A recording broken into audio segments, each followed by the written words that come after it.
Hello everyone, here at OS and VTXreviews.com. You're watching our video first look at the NEC A232. This is a basic flip phone that will be available unlocked here in the United States. So it isn't a carrier subsidized product, which means it's going to cost a little bit more.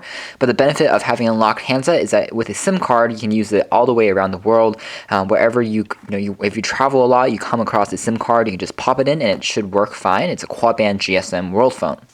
Now, NEC is a company that we haven't really seen in the United States for producing cell phones. In fact, they haven't released any official handsets with any carrier in the US. I was pretty surprised that they even made handsets at all. In terms of construction quality, the NEC A232 is a very plasticky handset. It's made entirely out of plastic, and as a result, it feels quite cheap in the hands. However, the benefits of that is that it's very lightweight.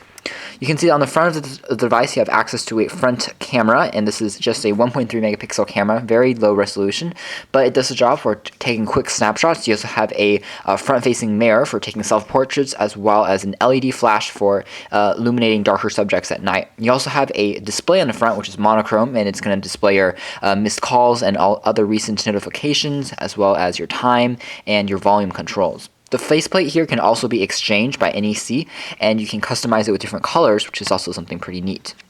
You'll notice that the device is also pretty boxy. Although the corners are rounded, the back is actually square and entirely flat, so it rests well on the surface, but again, it feels kind of awkward in hand. It's very lightweight though, so it's easy to carry around. On the left-hand side, we have access to a volume rocker for exchanging the volume controls. And down here, we have a slot, which is covered up by rubber. And this also dubs as your charger slot and your headphone jack, which is proprietary, as you can see. There's also a water indicator. In case you get your phone wet, it's going to show up. And on the right-hand side, we have access to another specific headphone jack, actually. And down below here, we have a lanyard cord.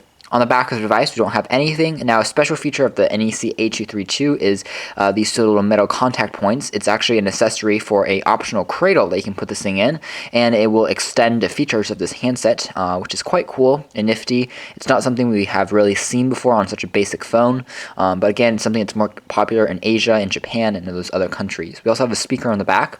Not sure that this is such a good idea because the speaker will be covered up when it's sitting flat on the surface, so a design flaw is there.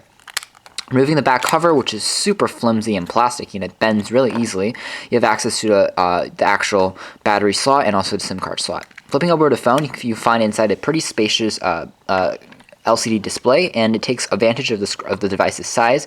You have a earpiece on the top of the display as well. It's a pretty basic phone. Again, it doesn't have too many features on here. You do have the camera, you do have Bluetooth on board. However, the keypad on this device is another low point. Unfortunately, the buttons are large and easy to press, but unfortunately, they're entirely flush with the surface of the device. And as a result, it's very hard to feel your way around this keypad. It feels like feeling your way across a flat surface. And as a result, if you're texting or dialing really fast, there's not going to be much differentiation between each button and between each key. And so in darker environments, this might be a challenge to many folks. This is easily one of the most slippery and worst keypads we've come across in any flip phone design.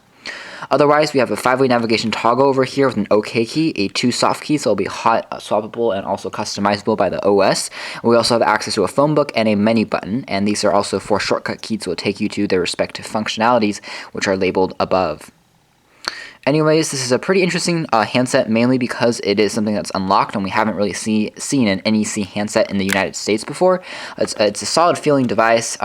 It's pretty low end and pretty low budget, but if you are looking for something that's basic, be sure to check back for our full video review of the NEC A232 on OS and VTXreviews.com, which we will be posting in the coming weeks.